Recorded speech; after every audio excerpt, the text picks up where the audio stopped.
Good afternoon, I'm Ollie White with your 3:30 news bulletin. Six Nations matches against Italy have been postponed due to ongoing coronavirus outbreak. The matches were due to be played on the 14th and 15th of March have now been postponed to a later date.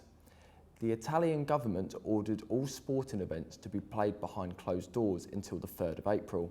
Eddie Jones spoke about how his players aren't losing their focus over it. Well, the players are really focused about beating Wales. That's what we've seen. There's always noise going on. It's a different sort of noise at the moment. But all we can do is to make sure that our players know what their most important job is, and their most important job is to prepare well to play against Wales. The coronavirus has hit the UK, but how will it affect our university? Reporter James Walker has more. Hello, I'm James Walker and I'm here at Solent University. In Italy, 114 people have now died from coronavirus, but how does it affect our university? Well, Solent sports teams are meant to be going over to Italy, but this now potentially could be cancelled. With fears over the coronavirus increasing, sporting events around the world are being cancelled or postponed. Solent students could also be affected, with their prospective end-of-season tour to Italy under threat of being cancelled. Women's football captain Rebecca Cork hoped tour goes ahead. So they said at the moment they've not been advised that we can't go to Rimini, but they're going to closely monitor the situation, and if anything does change and we can't go, then they'll either give us a refund or we'll go somewhere else. England's Six Nations final in Rome has also been called off, and the Euros in June are under a very real threat of being cancelled. England captain Owen Farrell believes the team just need to be wary of the virus while focusing on beating Wales this weekend. We're in training camp and focused on what's in front of us, and that's a massive test against Wales this weekend. Everybody else can talk about the other stuff. There's a large number of us that's in camp 24/7, so if anybody picks up anything, it spreads pretty quickly. So we've always been hot on making sure our hygiene's good. Italy is the European country with the most cases of coronavirus, with all schools and universities beginning to close, meaning the threat of catching the virus might be too big of a risk for the students to go on their tours. Solent men's hockey could also be affected as they prepare for their tour. I'm here with Tour Secretary and hockey's star player Tom Russell. What does it feel like to go on tour? It's a great bonding experience for everyone. You go with different unis, you get to know your team throughout the year, so it's a great way to celebrate the end of the season. We'll go out together, have a bit of a laugh abroad. It's a lot of fun, a great bonding experience for everyone. Okay. So what has your tour company said to you regarding coronavirus? At the moment, they're not cancelling tour, but they do have to monitor the whole situation because we do have to think of our own, they do have to think of our personal safety. So they're monitoring the situation at the moment, but at the moment, tour can still go ahead for us, which would be great because I think it's a great experience. More than 98,000 people are known to be infected, and more than 3,300 deaths have been recorded worldwide. Italy reported 41 new deaths from the virus on Thursday, bringing the death toll to 148, the second highest outside of China, where just over 3,000 people have died since the outbreak began in December. The virus has reached all 22 regions of Italy and prompted Rome to take unprecedented measures, unveiling an $8.4 billion rescue plan. The Prime Minister of the UK, Boris Johnson, remains calm about the virus and simply urges people to maintain high levels of personal hygiene in order to stem the virus at the source. There's been a change of advice on Italy, I believe, but basically we're saying wash your hands and business as usual. We're still in the contain phase. Obviously, we're looking at the preparations we need to make now. Whether Solent will be able to go to their end-of-year tour is very up in the air. However, if the coronavirus continues to spread at the speed it is, then travelling to Italy will be the least of Solent's problems. Solent University is one of the many educational facilities fearing the outbreak of coronavirus. With the latest news of the second death falling in the UK, how is it affecting our students? James Taylor has been finding out.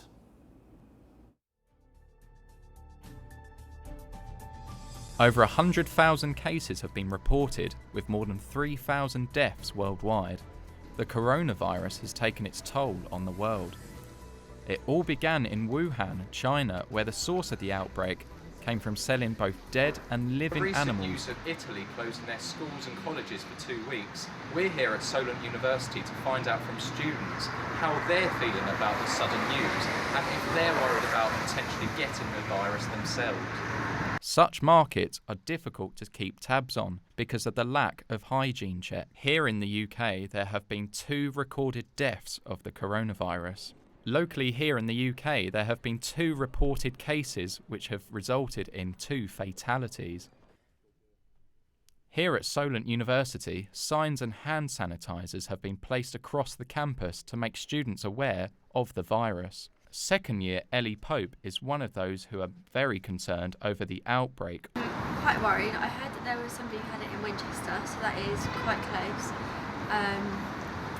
Just sort of quite worried about just like the spread of like bodily fluids and just like touching different things and germs really. So what advice should people at the university be following? Well, step 1, always ensure that your hands are washed at all times. Step 2, advice from the World Health Organization suggests people should maintain a social distance of 3 feet between yourself and others. And step 3, stay informed and follow healthcare advice. Ever since the story went large, Solent issued. So for my course, I'm doing sport therapy and we also do massage. So you're touching people's bare skin all the time. So it could be on their skin, things like that. So The Wuhan in the last 14 days should not attend their studies. And most recently, in Italy, all schools and colleges have been closed, meaning 9 million people have had an unexpected break from their studies.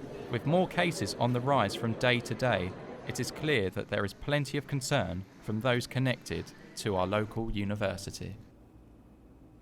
Tokyo 2020 organisers said today that all facilities are now completed and ready to be used this summer. This news comes at a time where coronavirus outbreak raises questions about whether the events will perhaps be postponed or even cancelled. However, the government is hopeful and believes that Tokyo 2020 will begin as scheduled. The Tokyo 2020 Olympics will be a first for many unique up-and-coming sports, and rock climbing is no exception. Our reporter Ben Pett paid Boulder Shack in Southampton a visit to see how the games will impact their recent growth in popularity.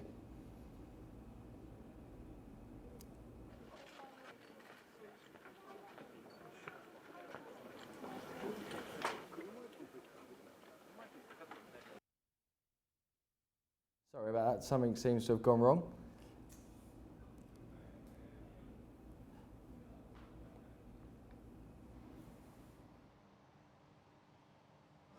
There's many places that you can get fit in Southampton, including Pure Gym, the gym and the brand new Solent Sports Complex. But did you know there's a more unique way? Welcome to Boulder Shack.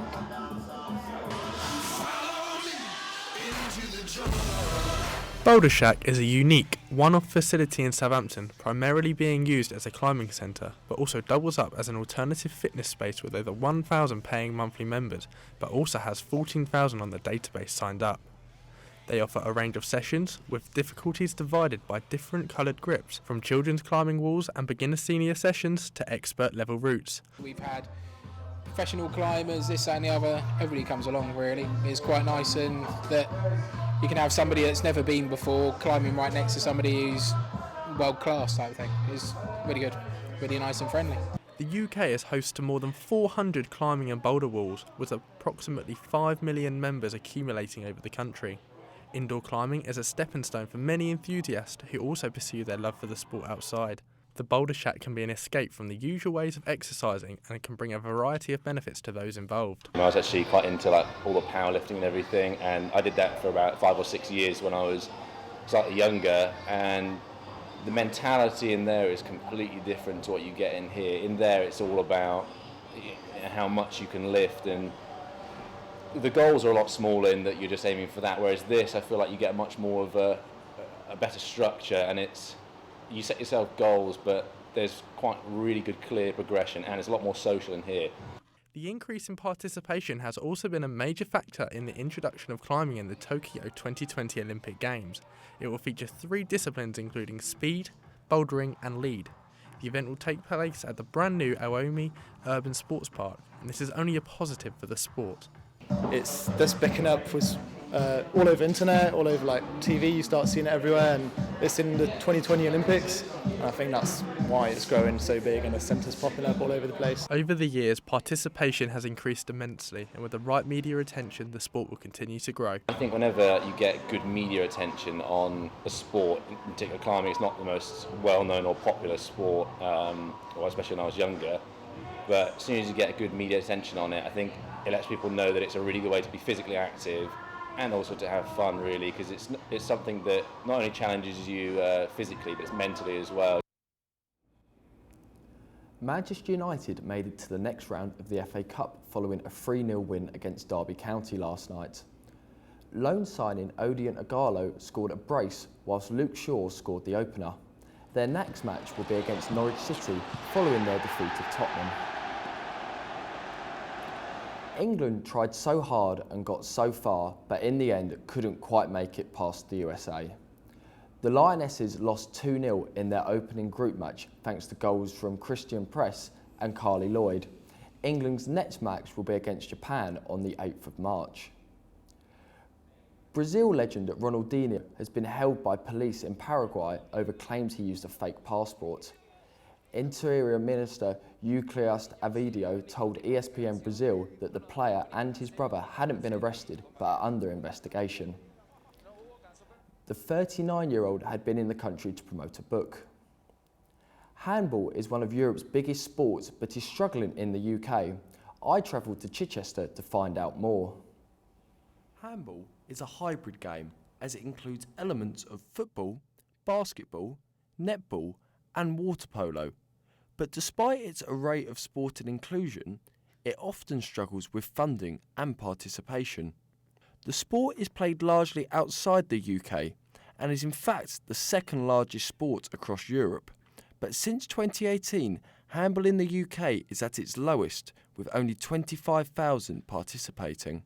James Chadburn is the coach and chairman of Chichester Falcons Handball Club and feels the infancy of the sport is what's holding it back in the UK.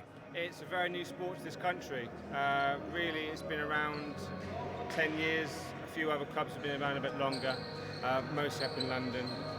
But effectively, it's a very new sport to this country. We're not set up very well for it.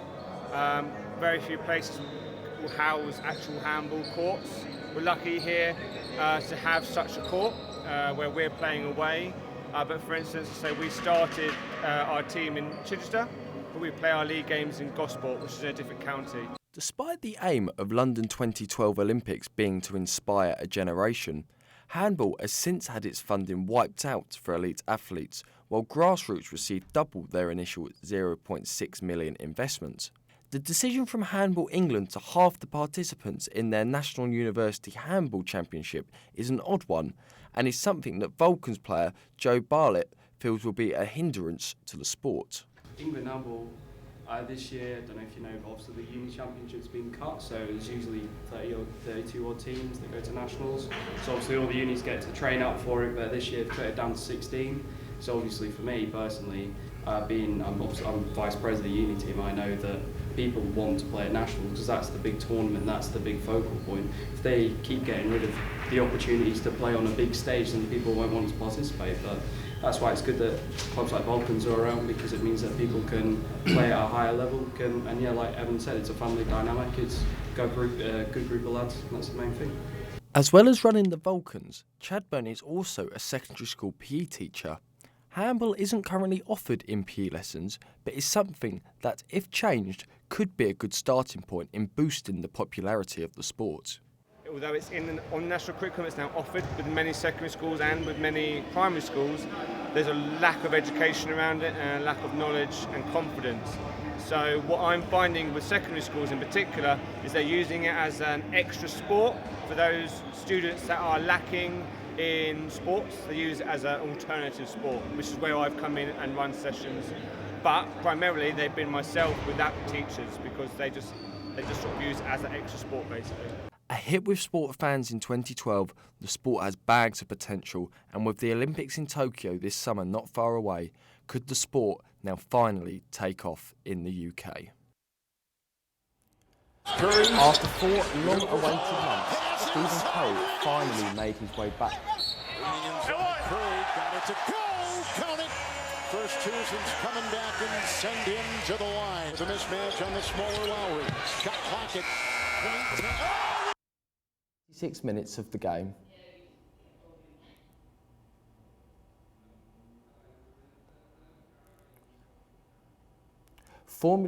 Formula One News and FIA have released a statement following a combined press release from 7 out of the 10 teams. The controversy stems from the FIA agreeing a confidential settlement with Ferrari as they couldn't prove their power until it was illegal. In the statement, the FIA said they were not fully satisfied but decided that further action would not necessarily result in a conclusive case due to the complexity of the matter and the material impossibly to provide the unequivocal evidence of a breach. Heather Watson, Britain's tennis number 2, started 2020 in the world's top 100 and is now ranked 49th after beating Leylah Fernandez to win the Mexican Open. With her victory, Watson wrapped up a 4th WTA title on her 10th match point. Horse racing now, and today's cards at Leicester and Southampton have been abandoned due to waterlogging. Today's meetings at Chelmsford, Fosslas and Wolverhampton have gone ahead as scheduled. That's all from me. Thank you and goodbye.